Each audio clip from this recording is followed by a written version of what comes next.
and welcome to the 2020 Comics Expo Worldwide. My name is Isabela Duco Figueroa. I am a MOLA Arts Education intern, and on the behalf of the Museum of Latin American Art in Long Beach, California, I'd like to thank you for joining us today as we celebrate the Latinx art and comics. And before we begin, I would like just to thank our event sponsors that made it possible to make this week-long special event for free of charge. And here's a brief welcome from our presenting sponsors, Hyundai. On behalf of Hyundai Motor America, we welcome you to the 2020 Latino Comic Expo. As part of our Hispanic Heritage Celebration, we are thrilled to sponsor this great event. We hope that you enjoy the amazing Latino talent that will be featured. And your host today is Javier Hernandez. And Javier Hernandez is the creator of El Muerto, a comic book launched in 1998 that was adapted into the 2007 film starring Wilmer Valderrama, for which Javier served and associated producer and arts educator, as well as a lecturer on the Latino comics. Javier co-founded the Latino Comics Expo in 2007 with Ricardo Padilla. And Jorge Garza, our special guest today, is an artist from Northwest Indiana whose series Azteca Pop is inspired by Mesoamerican civilizations and pop culture. Recently, Jorge extended his Azteca Pop designs with Essential Warrior series, highlighting essential and frontline workers. And I will be leaving you with Jorge Garza and Javier and the rest of our amazing participants. Enjoy the program, and thank you again for joining us today. Thank you, Isabella. Well, welcome everybody to day 2 of Latino Comics Expo Worldwide 2020. That's a mouthful, but it's a whole different year out there. So here we are virtually. This is day 2 of a whole week-long planned event. So come back every day. We got all kinds of different panels and workshops, and we even have some Latino animation coming up later in the week. So I want to thank MOLA for hosting us digitally this year. We've partnered with them in the past 3 previous shows. And, we've been around, me and Ricardo, co-founder of the Expo, we've been around up and down California, even out to Brownsville, Texas. But now we are, I guess, coming to everybody across the world digitally. So that's kind of neat. There's a lot of, it's been a tough time. It's been a tough year for everybody this year, but, we're making the most of it here, and we're glad to bring it to you guys. And we hope you have a lot of new fans out there checking this out for the first time. And let me say hello to my friend, fellow artist, and our special guest for the hour, Jorge Garza. Welcome, Jorge, to Worldwide Latino Comic Expo. Well, Javier, thank you very much for having me, man. It's a pleasure. This is your second expo, right? I think the first time when we actually met was it last year? I lose track of time. At the one in Modesto. Mm-hmm. Okay, good. Yeah, that was my first expo. Right. Yeah. It seemed like 5 years ago, doesn't it? Yeah, it does. It does. All things considered. Yep. Yeah. So, how did you like your first expo there last year? It was fantastic. It probably, it's in the highlight. If not the best, it's one of the best shows I've ever done. And it's, a lot of it had to do with just, it was such a wonderful space. Everyone was so welcome. And then the most important thing to me was the people who came to the show, they let me know, at least, I'm sure they let other people know that, it was something that they were craving, and they were so happy to see something like that come to that town, So it was just a great experience. That's fantastic. That it's really about that fan interaction. And like you said, when you can make a really good impression on them, and like you said, that need for it. We had the same experience the year before. We went to Brownsville, Texas. Like, people would literally come up to my table and say, like, why us? Like, no one ever brings something like this over here. So we were great to partner with our friend, Dr. Teresa Rojas, over at Modesto Junior College, and take it there. And But it's great to be back here with Mola, at least online. And I can't wait to hopefully next year everything clears up for everybody. And it'd be nice to get down there in Long Beach again. But yeah, but let's talk about you and your art. That's what we're here for. How have you been managing as an artist? Because, you know, I'm sure like a lot of us, you live on conventions and such. How have you been managing your workload, and did you have to shift different things?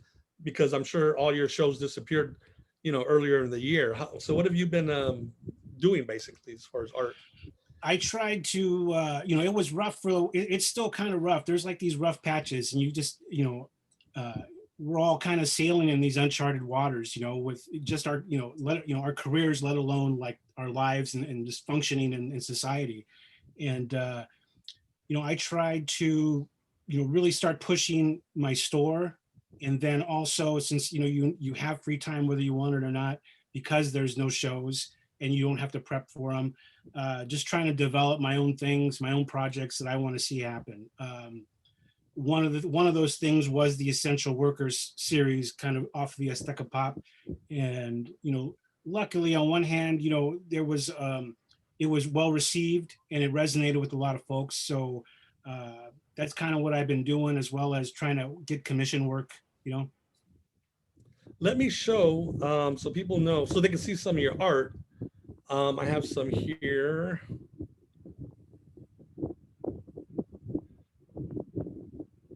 Give me a second here. Okay,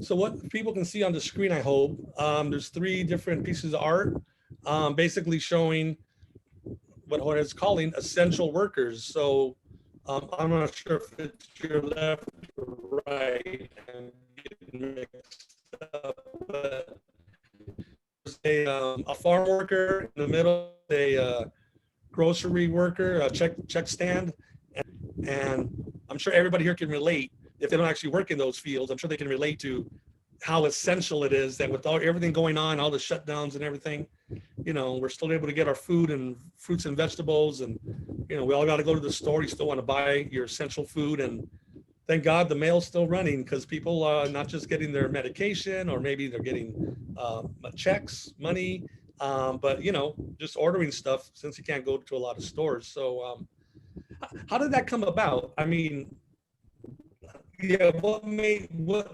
really drove you, like, you know what, let me honor these? Because we'll look at your other artwork, figures from sports and music, but you decided to honor these very, very essential people.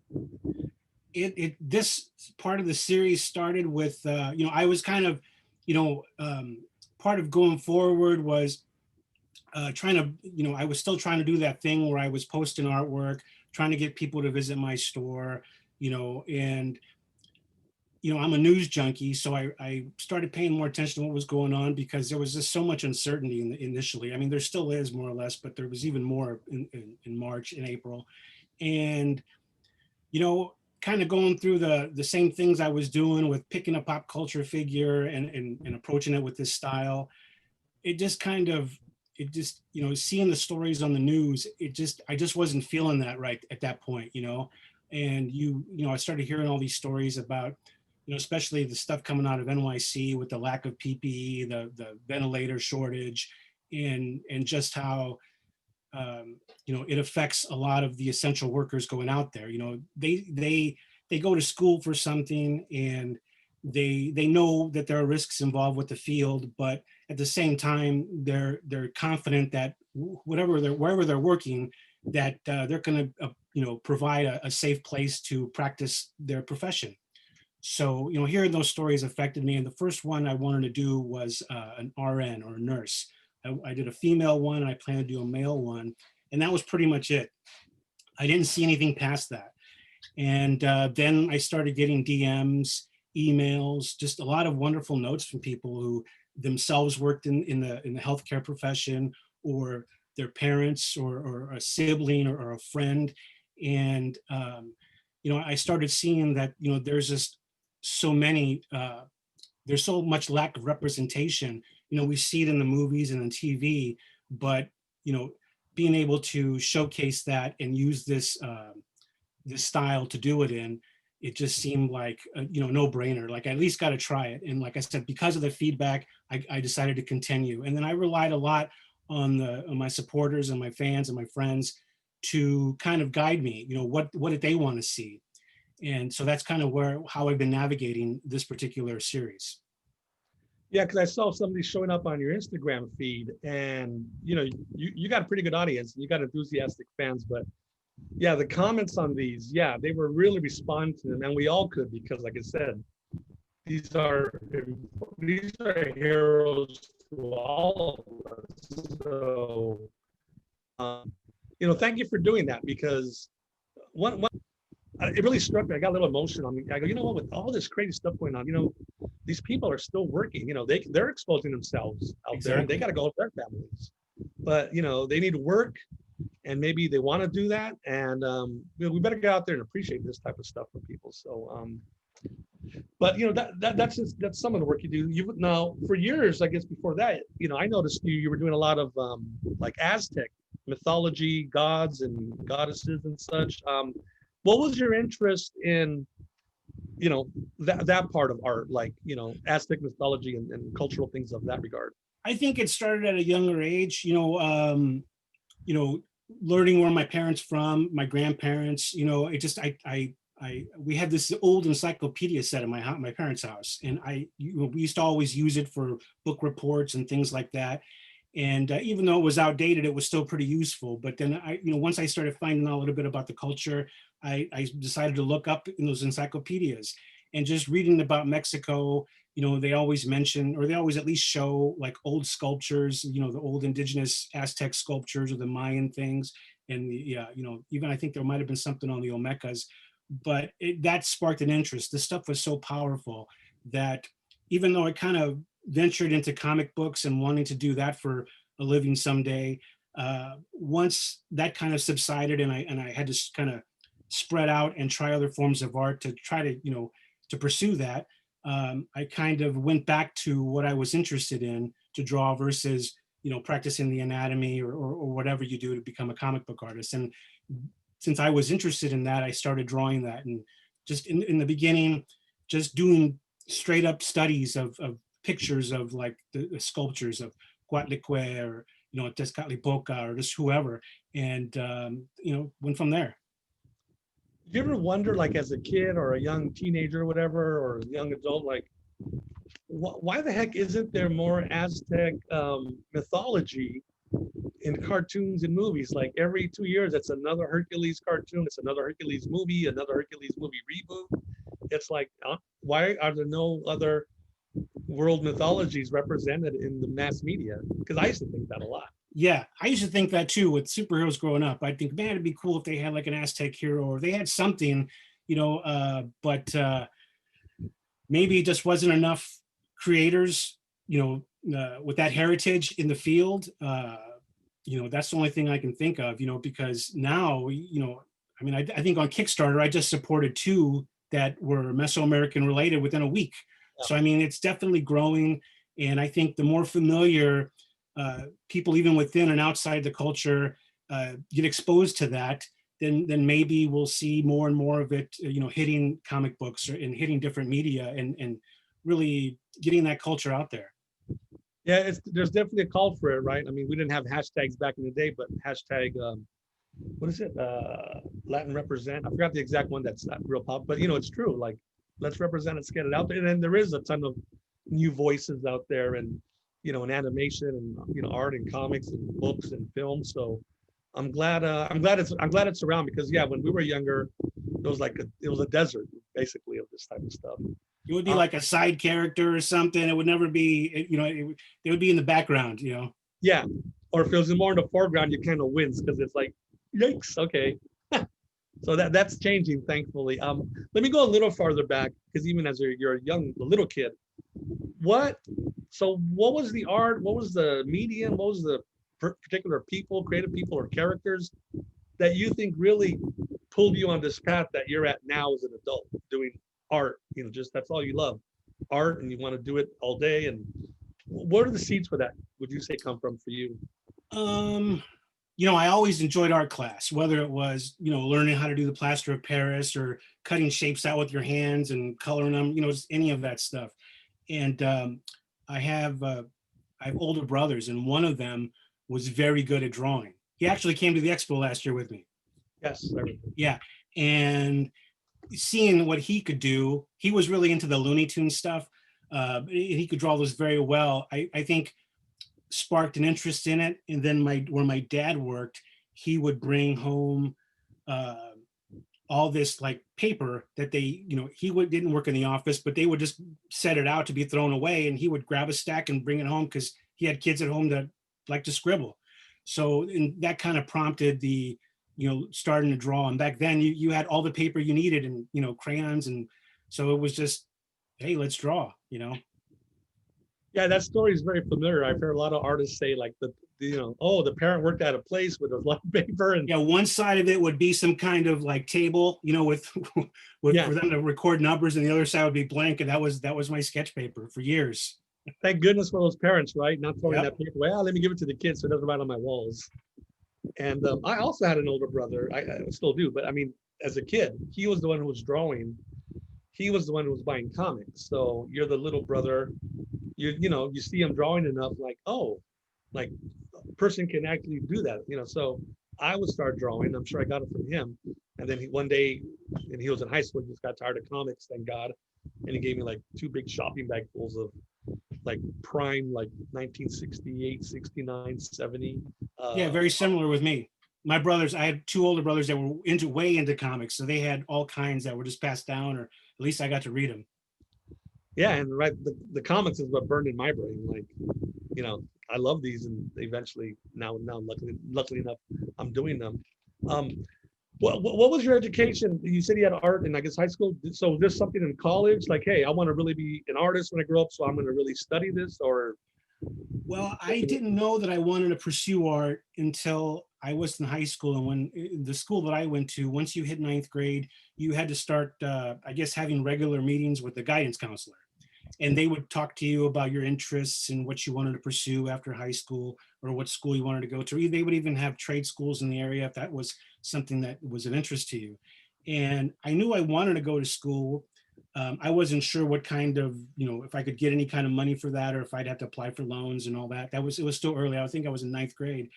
And, we would have these career days, and nothing really appealed to me. And at the time you'd see all these articles in different magazines about how computers were the future.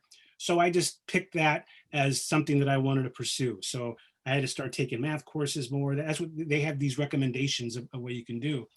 And it was the summer between my 9th and 10th grade year that I was thinking about it. And I had no interest at all in being a computer systems analyst. I didn't want to do that. And I thought I had this, it was either like a puzzle, if I remember correctly, or a poster. I think it was by Sal Buscema, and it was of the Incredible Hulk. I don't know if he was juggling boulders, or he was doing something. And I thought, man, wouldn't it be cool to draw comic books? So right then and there is when I started to see if I could do it. And, my first few drawings were pretty terrible because you're trying to draw the details and the form at once, and without the basic knowledge of just starting with the form. So things look disjointed, and, the proportions are all off. And I would just spend every day, and I would see these little improvements. And by the end of the summer, I thought, I think I can do this. This is what I want. I want to pursue art. Hopefully I could be a comic book artist. If not, I know I want to pursue art. So that's kind of where it started. I'm gonna get in trouble for saying this, but you just described the 90s image look, trying to draw the form and the exact thing, but we'll edit that out later. No, I'm kidding.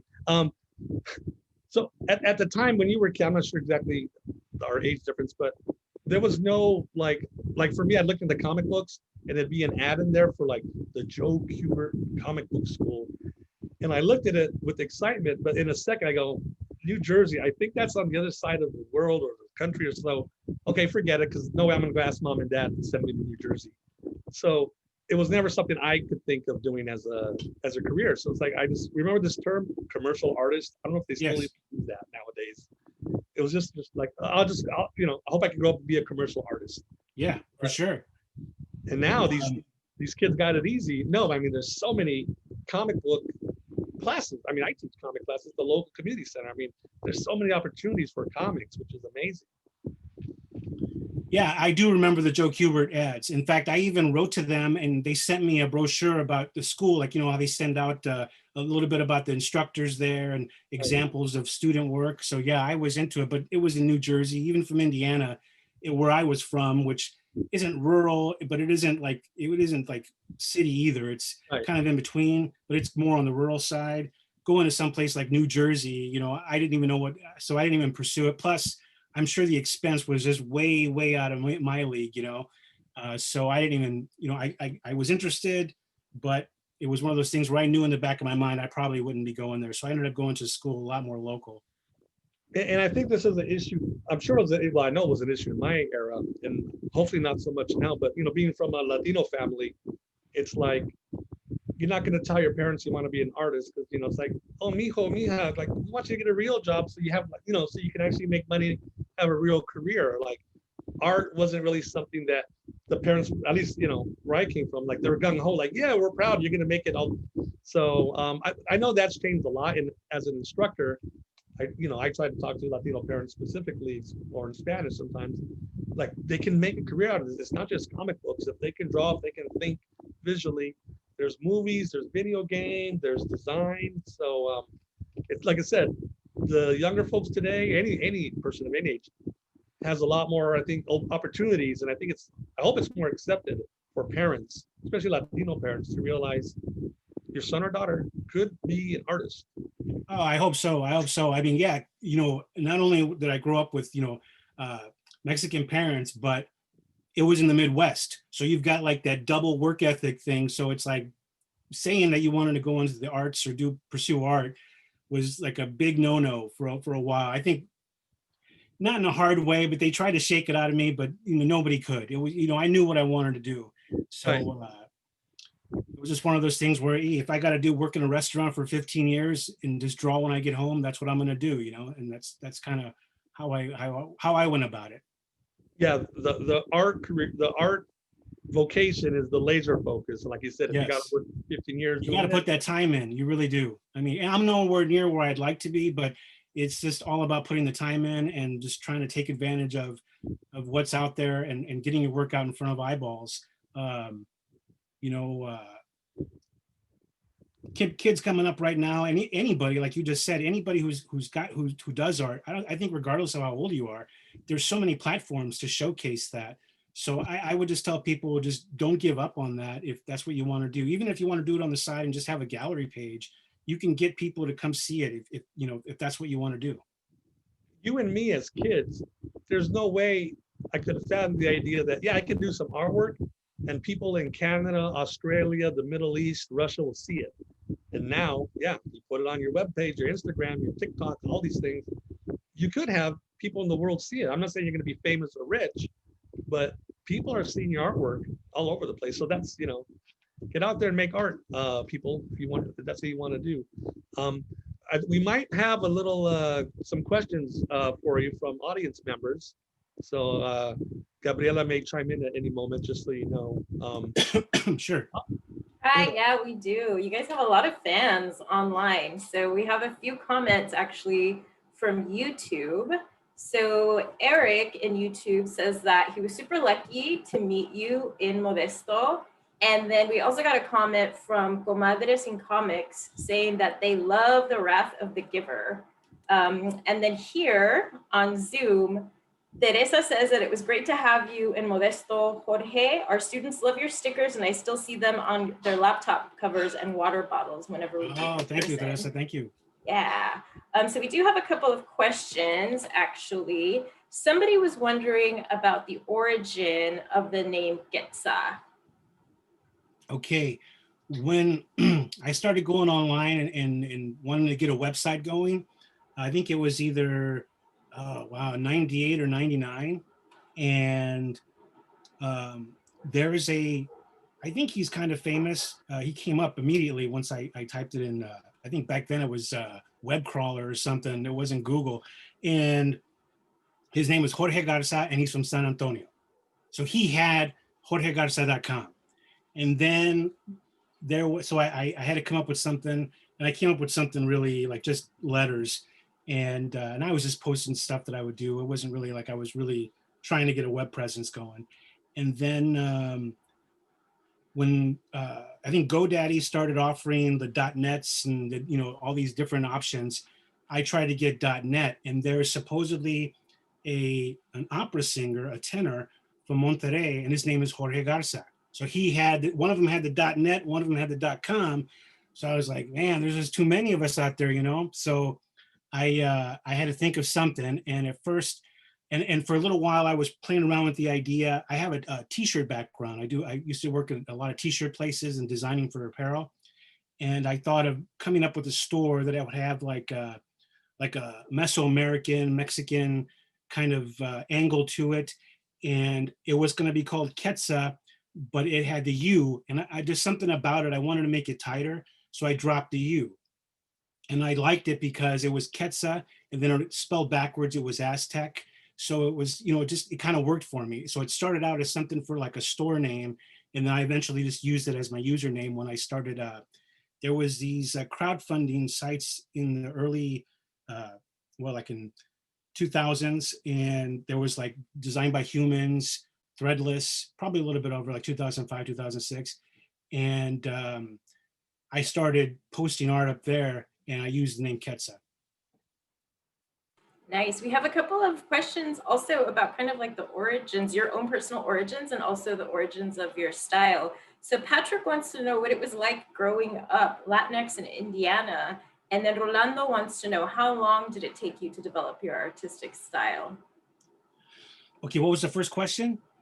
What was it like growing up Latinx in Indiana? Where I live at the time, there wasn't that many. In fact, it's kind of funny. We used to laugh about it in here at the house, when I was growing up at that, they used to call the neighborhood where I lived in Little Mexico. But I'm telling you, going to the bus stops and stuff, I would count the kids. There were probably more Puerto Rican families than there were Mexican families, but the people that were non-Latinx were the ones calling it Little Mexico. We just called it our neighborhood. So it was just kind of funny how back then even they tried to lump us all into one kind of group. So we kids at school, we'd laugh about it because in fact, growing up, I lived next to a Puerto Rican store. Grocery, little tiendita. It was little, so it was just kind of funny. So there was another couple towns over that had a lot bigger Mexican American population and Mexican population. East Chicago, and we would make it out there. My parents lived out there for a little while before I was born, and then it was kind of tough. Luckily, I lived in a neighborhood with a lot of kids that had similar experiences, so that made it a little easier. Does that answer the question? Yeah, we have an anonymous attendee that says we are everywhere, which is exactly true. Well, that goes to the essential workers. It's like we are in all fields, in all levels. And I think that deserved that representation. Representation matters, Now, Ricardo wants to know, if budget were not an issue, what would be your dream project? If budget were not an issue, well, I would definitely like to collect at least the essential workers in a book, and that's something I might do. And also, if I had the luxury to spend time just to make comics for a portion of the year, I would like to get some of those ideas, because I have more ideas for books and stories. It's just writing and drawing them is so time consuming. It's just so time intensive that, I can only do it so often because, you got to pay the bills and you got to work, and that's just the way it is. So if I had that money, that's probably what I would do. And then we have Eric on YouTube, who is new to the scene and appreciates both of your work, both of you as artists. And he wanted to ask both of you, who would you recommend to read or check out? And also, who influenced you? And then I think with that question, I'm going to leave you, and then you can transition into your demo. And I'll be back at the end with more questions. Who would I recommend to read? In what way? Like any artists that you recommend? Or well, I mean, it really varies because, thankfully, because of the comics background, Javier and I were discussing this once, how what was great about a certain period of comics is that you could buy like 3 or 4 monthly books, and you would find artists basically drawing the same kind of thing, superheroes or mysterious books. And the variance of style within those books that were more or less the same genre was so incredible. You know, you have somebody as chunky as like Jack Kirby to somebody who's as elegant as like a Paul Smith or a Neil Adams, you know, doing books. And so, I mean, and then, you know, coupled with that, you know, luckily before I stopped going to school, I took a couple of art history courses, and just learning about different artists through history kind of helped me also. So I would just say is keep your eyes open to things that you see that you like. Nowadays with Instagram, it's so easy just to start typing in, you know, whatever you want to type in, detailed art, black and white art, just whatever. And you're going to find so many things come up that you could just start from there. If it's something that interests you, find out who that artist is. And then sure enough, I'm sure you're going to be able to see other people that have something similar vibe at least, that you could expand on. And the second part was, what artists like are big influences on you? You know, the influences thing, I'm really bad at spotting. You know, I will say that for form, I think I picked up a lot from the Bashima brothers, because they have just this way of drawing figures that, you know, to me is like a standard. I think in looking and learning about them, after looking into more of their work, and really thanks to the internet, seeing some of their pencils, you know, they went through this stage where they would draw pretty tight pencils where the inker didn't have much liberty, or, you know, they could embellish things with the way they wanted, they could embellish their style of embellishment, but also they also drew pages that were very rough, where they pretty much put the heavy lifting onto the inker, you know, almost gave them like just a template to work off of. So seeing that, and they were still able to tell a story doing it that way. So I think just from the form aspect, I think those guys had a big influence on me. Interesting. The first part of the question, let me answer it, was who do we recommend that they read by? Well, I'm just gonna plug my Saturday interview I'm doing. I would say Jaime Hernandez and Gilbert Hernandez, the two brothers behind the Love and Rockets series. I would agree with that, sure. Okay, there's a vote of confidence there from the guests. So check out those gentlemen's work. I mean, man, so many people I could start listing, but as far as people influence me the most, for me, it'd be comic book artists. My two biggest influences would have to be Jack Kirby and Steve Ditko. You know, as a kid, that, you know, that's been with me forever. But you know, so many things can influence you. You know, from different things. You know, from film, and you know, one thing I do like reading, since they asked about who should we read, I love reading interviews with directors like John Carpenter, Tim Burton, David Lynch, or watching interviews with them. And not so much about how they made this particular film or that one, because that's interesting, but just their philosophy, because they're storytellers, right? And I think a cartoonist can correlate to a director, because you know, you're telling that story visually and such. So just read and watch whatever interests you, and just absorb it. Don't just watch the surface part of it, but try to listen to what the writer, the director, the artist is, you know, how they're dissecting their own work, I guess. So I think what we should do, because I think we promised people, Jorge is nice enough to maybe give us a little bit of demonstration on his off his digital work desk there, of how he puts together some of his artwork and his process. And I'll be asking him questions while he's working on. But what would you like to share with us today, Jorge? I'm working on an essential worker. It's a paletero, and that's what I'm going to do. I have the pencils done, and I'm going to start inking it. And then I think I'm going to show people how rough it starts out, and then maybe refine it once, and then show you, then start the inking on the finished pencils. Okay, cool. Yeah, let's check that out. So he's going to set up his screen. And then we'll have time at the end of this session, folks. If there's more questions, Gabriela will come in and she'll ask the last batch of questions before we're done for the day. But yeah, I think we still have a good, say about 25 minutes or so. So, paletero with the socially, appropriate mask. Very good.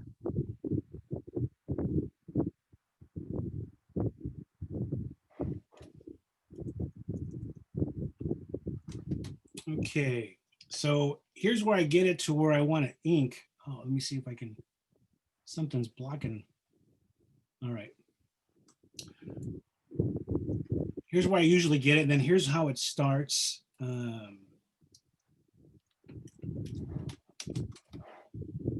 show you how I start ahead. Usually it just starts out really rough, you know.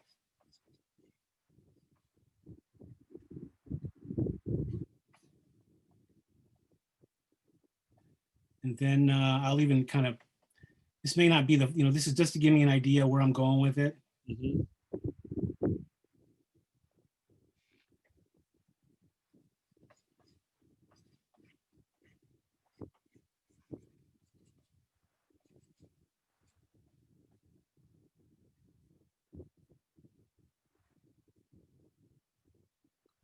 So that's where that starts. And then from there, I refine it a little bit more and I get in a little tighter. And it's just a matter of, oop.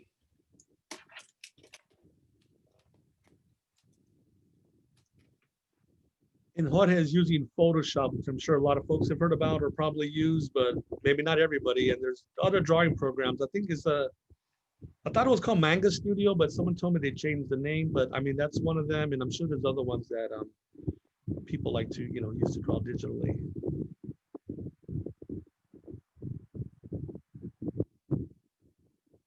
Jorge, I'm curious, like that the paletero drawing, especially the one on the left, does that exist in a sketchbook first, or are you pretty much exclusively, you know, jumping on your computer screen, and even for just like a rough initial sketch, are you working there, or it just depends? It just depends. For the most part, like this particular one, I started it digitally. Okay. But there are ones that I do, you know, if I'm just kind of watching TV or watching a show or something, I'll pull out the sketchbook, and if an idea hits, I might start just recording something. And those are usually very rough. They're almost like this between the first and the second one here. Right. And then I usually take a picture with my phone and bring it into Photoshop and then start the refinement, you know, kind of like redrawing it in a file this size. Right. So it starts out something like that. It goes to something like this, and then I refine it a little more and I end up with something like this. Right. And that's your initial beginning pencil drawing.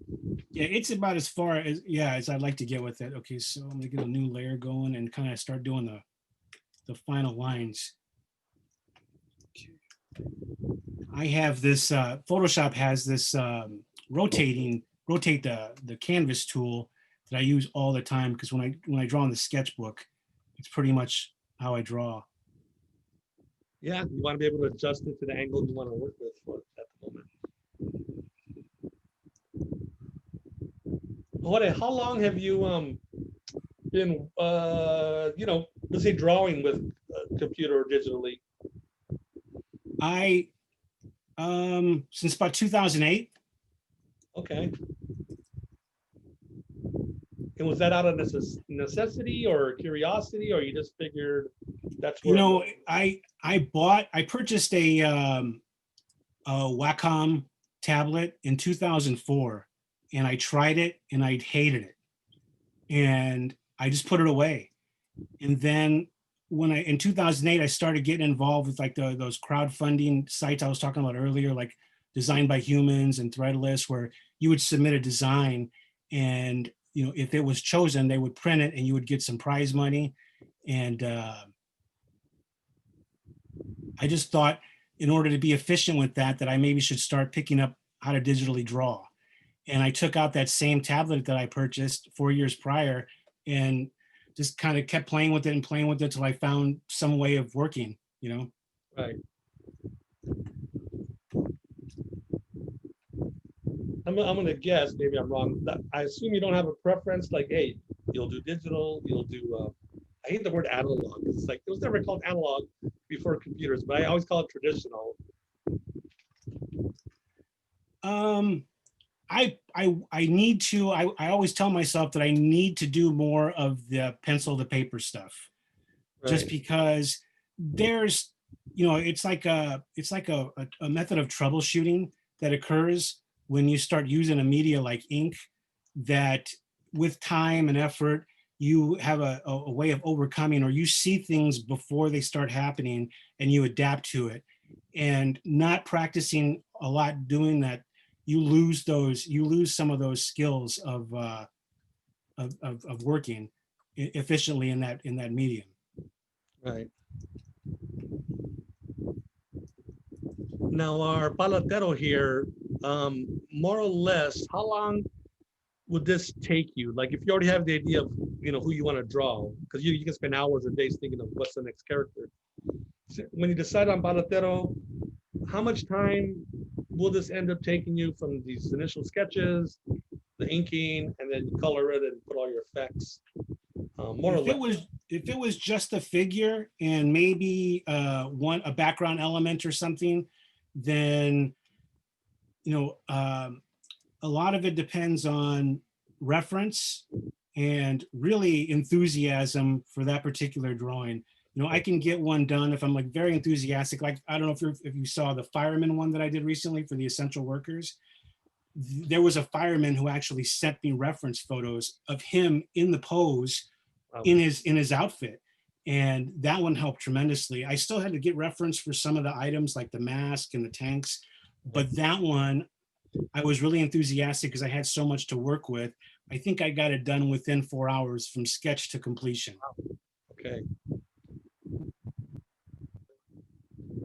And I have seen you do on your Instagram, yeah, people will commission Jorge. I've seen like, barbershop, a hairdresser, the fireman. So if people can contact you where? Through your Instagram or your website if they want to talk to you about commission?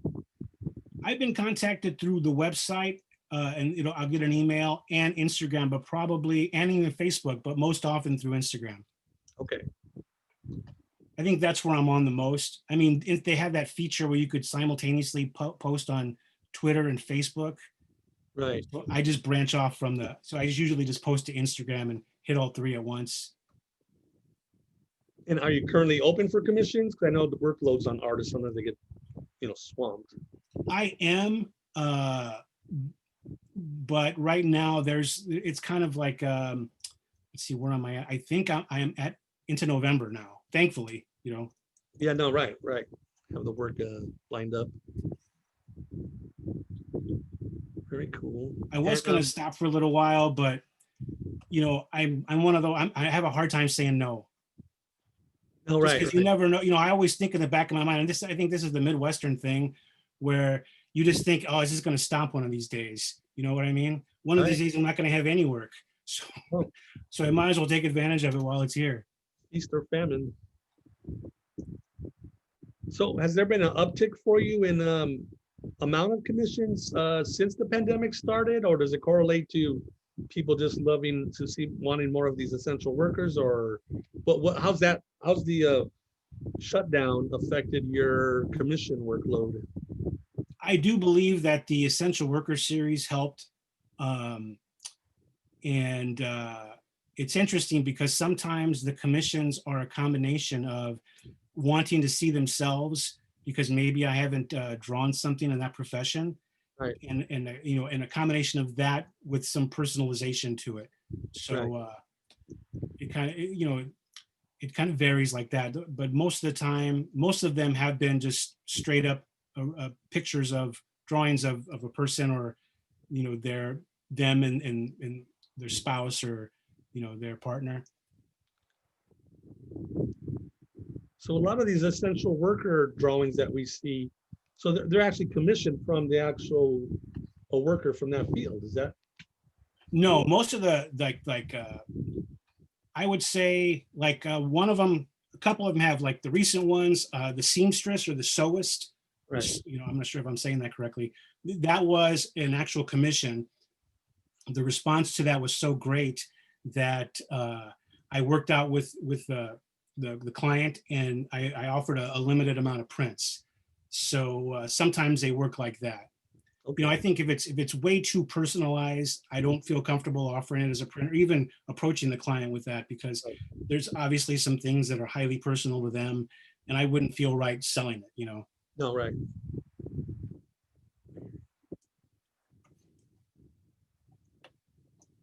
And let me see, just time-wise, Would you be able to show us some coloring? I don't know if you can, if you have this one or something Yeah. else. In case Yeah, people sure. out there You want to see the coloring now?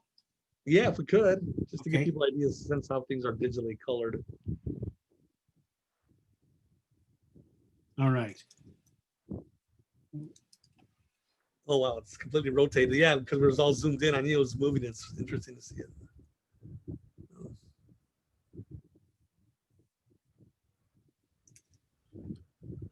Okay.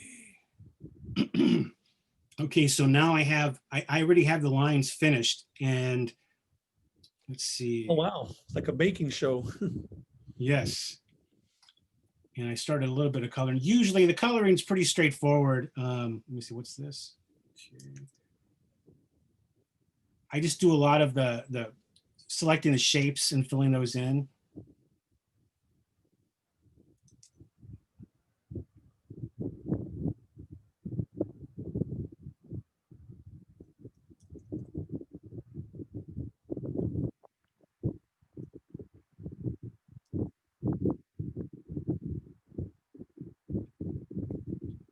And I'm always noticing things that I missed. Trying Yeah, to of course. fix them. Zoom in on stuff. Yeah. Sometimes I wonder, like when I'm, yeah, because I draw by hand, pen and ink, and then I scan it, and then yeah, when I zoom in like super close for some like to color it, like you notice, there's a little black line that overshoots something, and I will automatically always instinctually erase it. But honestly, it's like, because I used to work in the print industry, like signs and decals, and it's like the average person, when they're reading the comic, they're not going to zoom in on the guy's wrist. Like, they're going to look at the whole page, the panel, and the character, whatever. Most people aren't with their naked eye going to notice those little, overshoots, whatever we call them. But as an artist, when you zoom in on it and you see it, it's like, hey, I gotta pick up that little scrap of paper. I just can't leave it there, even if no one notices it. Yeah, I'm really watchful for that kind of stuff. It bothers me, so I try to knock it out. Especially with digital, it's so easy. I think if I was doing it on paper and I had to use the whiteout, I probably would be a little bit more passive about that kind of stuff. Right. What I worry about, the reason I erase that stuff, even though it's time consuming, it's because I always think it may not ever happen. Like you have a exhibit or they show your artwork on a huge screen in front of an audience, like, hey, look at this art. And then like, oh, look at that terrible mistake. It's magnified huge, so huge up on the screen. I'm a slave to perfection, I guess, or paranoia.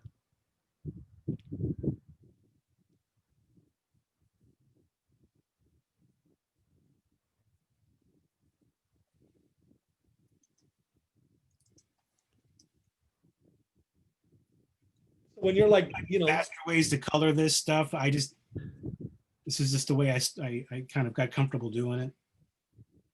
well, what's the faster way? Because to me that looks, because the way I color, I would make a layer under the pants, and then I would like, with the mouse, I would have to basically redraw the pants.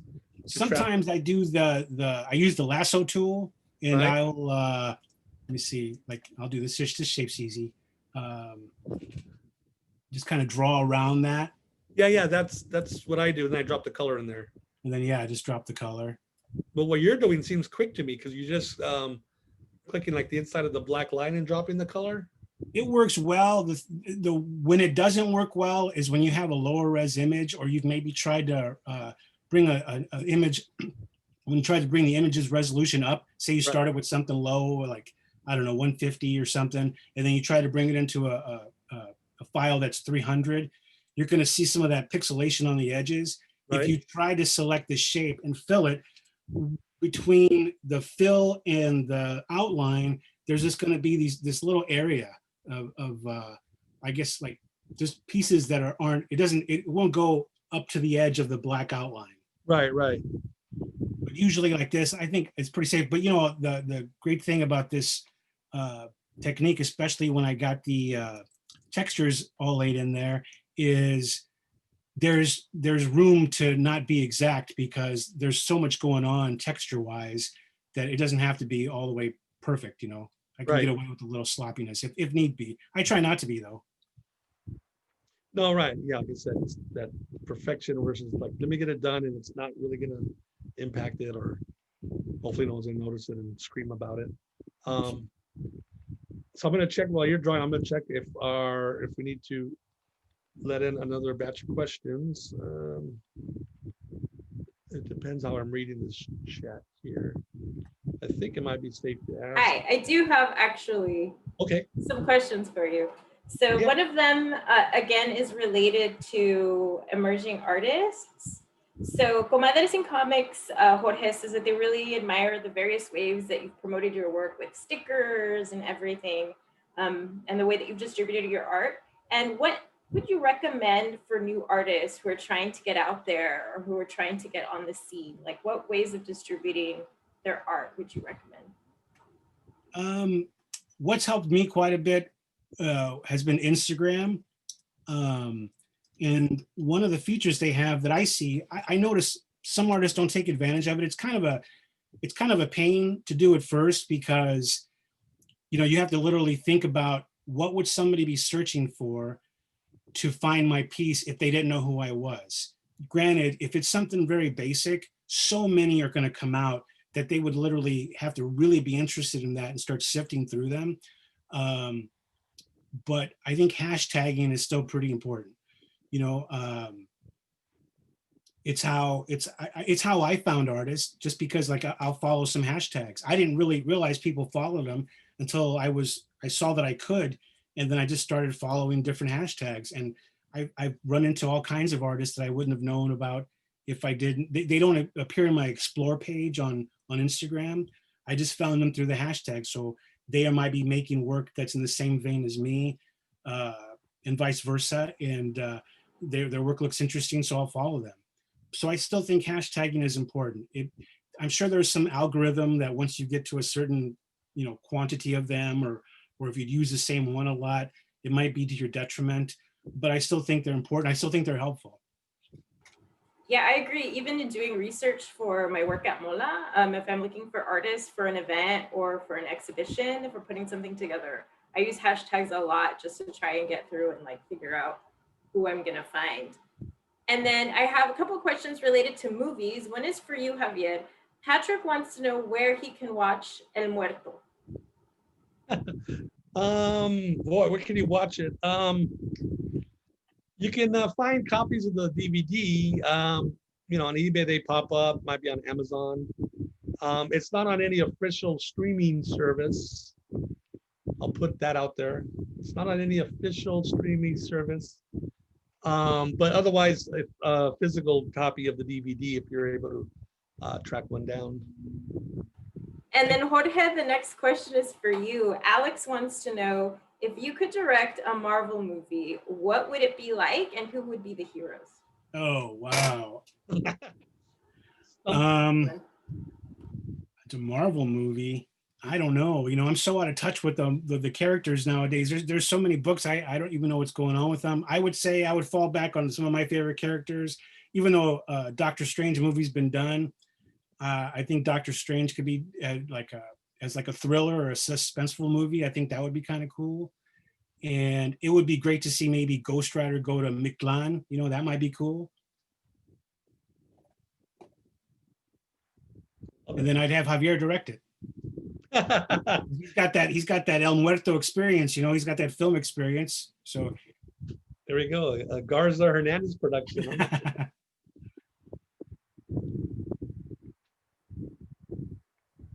Well, is there another question? Yeah. No, that's all the questions we had. Thanks. Oh, okay, cool. Let me keep an eye on our time. I think we're okay, right? Luckily, there's no panel right after us, but I don't want to keep everybody up here. So Jorge, so you also do some comic works. We didn't talk too much about that, but in fact, I didn't have an image on it to share, but I do have the physical comic. So I'm not going to pronounce it because the other night on the phone I butchered it, but it's a giant Aztec statue, but it's kind of like a giant robot. It's controlled by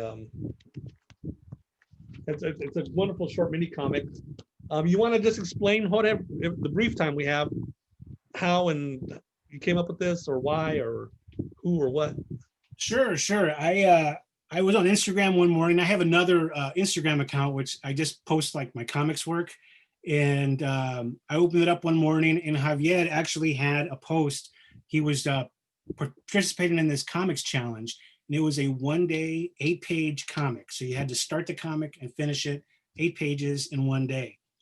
So I had this idea kicking around for the longest time about an Aztec robot that fights giant monsters. I know it sounds silly, but I'm a big fan of I think they call it kaiju, especially when I was a kid. It was just a big influence on me. Shows like Johnny Sacco and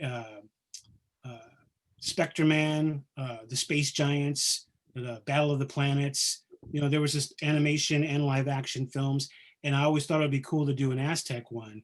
And I had a story kind of kicking around, or at least an origin. And then when I saw that challenge, you know, I had really not much to do that day. So I thought, you know what, I'm gonna get this story out and try to get this 8 pages done today. So like I was telling Javier later, for me, for the longest time, I had this problem with finishing things.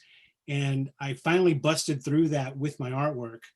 And now the flip side of that was his writing has become new to me. And I've actually done a couple of things. I've written some things.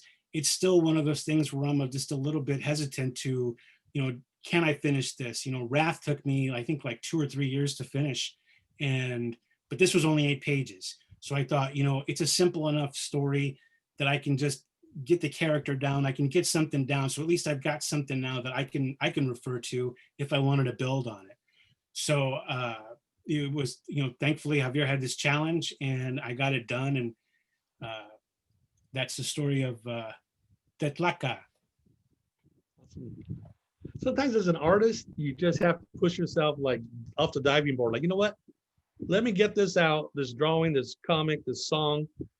It's going to be rough. It's going to be incomplete, but it's going to be done. It's going to exist in the physical world. So I'm glad you did it. And, you know, I'd encourage anybody, because I know everyone out there who's creative has got like in their bottom drawer, like ideas for things they've never done. With this COVID pandemic, shutdown, stay at home, whatever you want to call it, you know, do it. You know, I started a YouTube channel because I had, like you were saying, all the extra time. So anyway, can you give any, you know, with all your experience and every years around here, just maybe a word or two, I mean, a couple of words to any of our young audience members out there, whether Latino or not, who just they want to do their art, but they're not sure if anyone's going to like it, if it's going to sell, if it's worth it.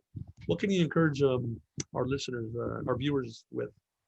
I would say that if it's something that brings you some enjoyment and you know, especially if to anybody that's very young, really anyone, don't worry about how good you are. Worry about how much you enjoy it. Because if it brings you some enjoyment, at the end of the day, it doesn't matter what you end up doing or what you end up becoming, you still have something that you can fall back on that you enjoy. I mean, especially from somebody who now has like commission work and I enjoy doing it. I love doing it. I love drawing. But there are times where I'm wishing I could work on my robot story or work on my next horror story that I'm doing. And you sometimes don't have that freedom of just drawing for the heck of it. So I would enjoy that as much as you can and not worry about anything else. Get the, you know, work on, if you want to get better at painting, start painting.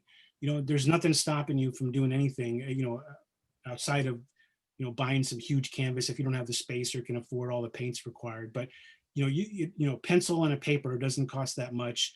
Crayons are pretty readily available everywhere. I would just say if you enjoy drawing, draw. Do what you want to do, folks. Okay, cool. Jorge, boy, so the hour's gone, believe it or not. I want to thank you so much for, you know, taking the time to join us this week at the expo, sharing your art, sharing your work. And, you know, I love talking to you, man. I love talking art. There's a reason last year at the Modesto Latino Comics Expo, you were sitting next to me. It wasn't by accident. You know, I planned the tables. Like, I want to talk to this guy, you know. May as well. Oh, man. Thank you, Javier. Thank you. Thank you so much for having me. Thank you to Javier, Ricardo, Museum of Latin American Art, Hyundai. I mean, it's a pleasure being here talking to you tonight. Hopefully we can do this all in person in the future. And, you know, I want to thank you guys for having me. Okay, thanks, Jorge. Fans, thank you for watching tonight. And yeah, I also want to thank our partners at MOLA for putting all the behind the scenes digital structure together, hosting us again. The wonderful sponsors, Hyundai, and some of the other great organizations who've helped us out. And we'll see you tomorrow and Thursday and Friday and Saturday for more Latino Comics Expo Worldwide 2020. Thank you, everybody. Thank you. Thank you.